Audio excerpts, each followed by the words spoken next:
müharibəsinin qazisi. Qazi Quliyev Əliqismət Əkramoğlu 2001-ci ildə Cəlilabad rayonunda anadan olub. Suraxlar rayonu Hövsan qəsəbəsi Vaqif Mirzəliyev adına 281 nömrəli tam orta məktəbi bitirən Əliqismət 2020-ci ilin yanvar ayında həqiqi hərbi xidmətə çağırılıb.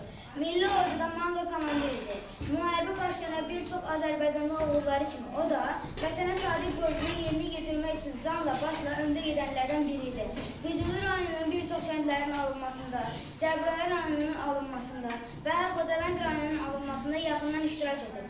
Döyüş zamanı bir neçə dəfə öz fəaliyyəti ilə fərqlənib və Cənab Ali Baş Komanda İlham Əliyev tərəfindən fəxri fərman, cəsur döyüşçü, Füzulinin azad olunmasına, Cəbrayılın azad olunmasına, Xocavəndin azad olunmasına görə və son olaraq Vətən müharibi iştirakçısı medalı ilə tərtib edilmişdir. Afərin.